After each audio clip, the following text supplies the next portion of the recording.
এই যে একটা বাড়ি, কোনো পার্থক্য আছে আমাদের গ্রামের বাড়ির সাথে? এই যে বাড়ি ঠিক বক্সের মতো, আমার দেখে ঠিক বক্সের মতো মনে লাগছে। তো এখন আমি হাঁটতে হাঁটতে একটু ভিতরের দিকে যাব, দেখি কি আছে এখানে। অনেকদিন পরে এমন একটা জায়গা আসলাম, আবার ঢাকার মধ্যে। এই যেভাবে বাউন্ডারি করে প্লট করে রাখছে, এই জায়গা দিয়ে লোকজন খুব কম চলাফেরা করে, পানি পুরো মোবাইলের মতন। তো ভিউয়ার্স, ভিডিওর এই খণ্ডে আপনাদের স্বাগতম। তো এখন আমি হাঁটতে হাঁটতে একটু ভিতরের দিকে যাব, দেখি কি আছে এখানে।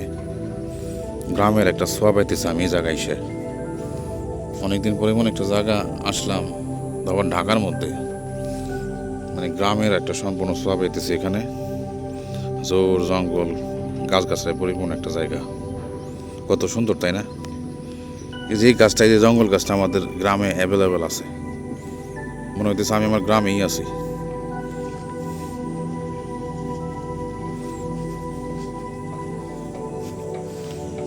এই যে প্রায় লোকই এইভাবে জায়গা কিনা, এই যেভাবে বাউন্ডারি করে প্লট করে রাখছে,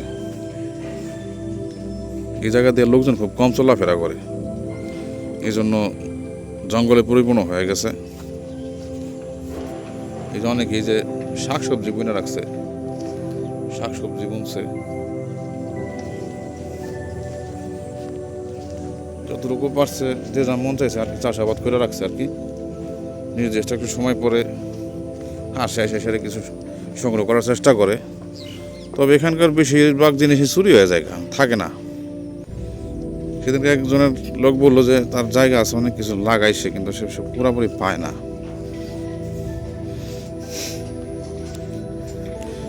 হাঁটতে হাঁটতেই যে একটা খালের মধ্যে এসে বললাম, এটা খাল বলবো নাকি ময়লার বাগার বলবো আমি বুঝতে পারতেছি না। পানি পুরো মোবাইলের মতন। ওই যে একজন লোক, এক ভাই, ওই যে করতেছে, পানি সেচতেছে, আসলে মাছ মারার চেষ্টা করতেছে না কি সেজন্য করতেছে আমি জানি না। এ নিয়ে আমার মাছ হাঁস পুকুর থেকে আমার বোধগম্য না। আশেপাশের জায়গাটা খুব সুন্দর, পানিতে প্রচুর ময়লা। তো এখানে যে সাধারণ যেমন তেমন মাছ এখানে বেঁচে থাকতে পারবো না।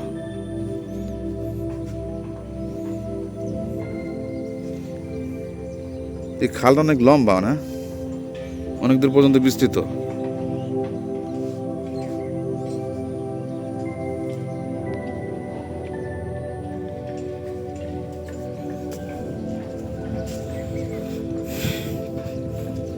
তো ভিউয়ার্স, এখানে কিছুটা দাঁড়াইছিলাম, দাঁড়ানোর পরে এখন আবার আমি সামনের দিকে হাঁটতে শুরু করলাম। তো যতই দেখতেছি মানে পরিবেশটা আরো গভীর, আরো সুন্দর লাগতেছে। আপনাদের দেখে কি মনে হইতেছে? মানে এরকম একটা জায়গা, এখানে লোকজন খুব কম আসে। আমিও আসি না, আমি আজকে জীবনে প্রথম আসলাম। আমি এখানে 3 বছর ধরে থাকি, উত্তরপাড়া।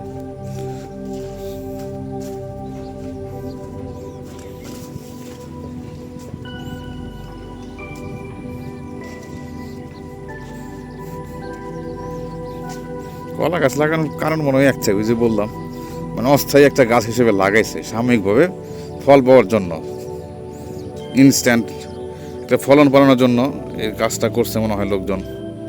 তাছাড়া সবাই কলা গাছ কেন লাগাবে?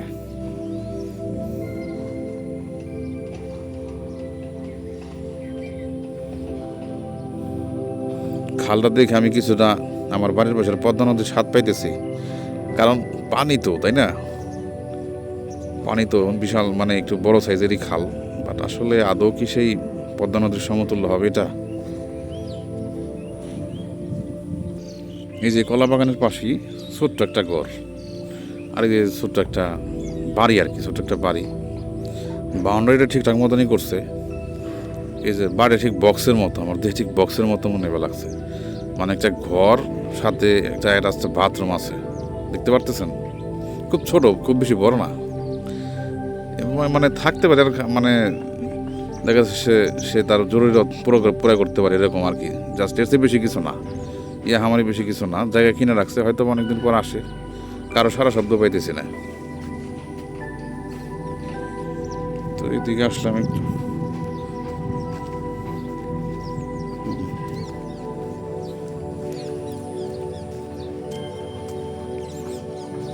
যার যার জায়গা সে কোনো না কোনোভাবে দখল করে রাখার চেষ্টা করছে আর কি। অনেকে শাকসবজি বিনা দখল করার চেষ্টা করছে, অনেকে একটা ঘর টর উঠাইয়া, অনেকে সাইনবোর্ড লাগাইয়া।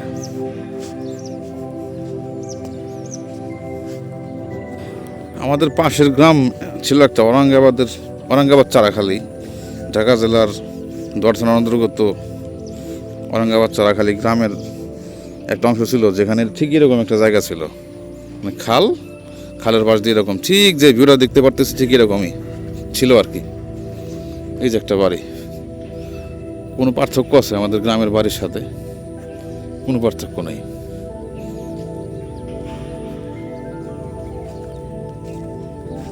লোকজন অনেক একজন থাকে আর কি।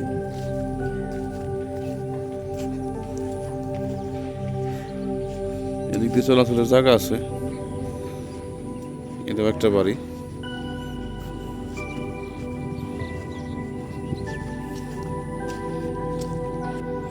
এদিক দিয়ে হাঁটতে হাঁটতেই যে একটা গাছ দেখতে পাইলাম। গাছটা তো আমি চিনি, সম্পূর্ণভাবে পরিচিত।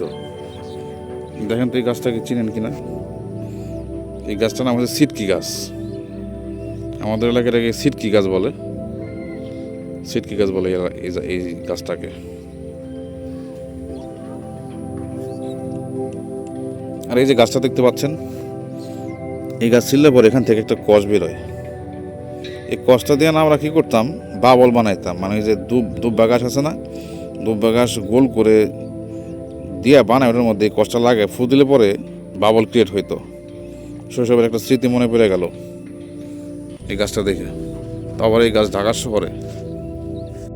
তো ভিউয়ার্স, হাঁটতে হাঁটতে অনেকটা রাস্তা আমি এদিকে এসে পড়ছি। এটা কোন জায়গা সেটা তো আপনাদেরকে বলছি। এটা হচ্ছে যে উত্তরপাড়া থেকে সাদাকল রোড দিয়ে ভেতর আসলে পরে খালপাড় থেকে একটু উত্তর দিকে আসতে হয়, তারপরে অনেকটা রাস্তা হাঁটার পরে তারপরে এই জায়গায় আসতে হয়। তো আমি একটা ব্লগ ভিডিও করলাম এই জায়গা সম্পর্কে, আগেবার কখনো আমি আসা হয় নাই আর কি। তো জায়গাটা অনেক ভালো লাগছে বলতে, কারণ এই জায়গাটা গ্রামের মতো। তো আমি এখানে 3 বছর ধরে থাকি আমার এই বাসায়, বাট আগেবার কখনো এই জায়গায় আসা হয় না, এই ভিডিও করা হয় না। আপনারা তো জানেন আমি মানে নেচার লাভার, সেই দৃষ্টিকোণ থেকে আসলে ভিডিওটা করলাম যে এই জায়গা সম্পর্কে অনেকে হয়তো জানেন না বা আসেন নাই। এই জায়গা ভিডিও দেখলে আপনারা দিয়ে আমার অনেক কিছু শিখতে পারবেন, ব্যাপারটা আসলে ওরকম না, বাট ওই অজানাকে জানা এই আর কি। সবসময় বেনিফিট খুঁজতে হয় না, লাভ খুঁজতে হয় না।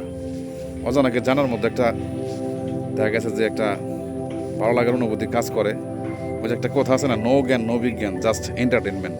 সবসময় জ্ঞান এবং বিজ্ঞানের চিন্তা ভাবনা বা প্রফিটের চিন্তা করলেও হয় না।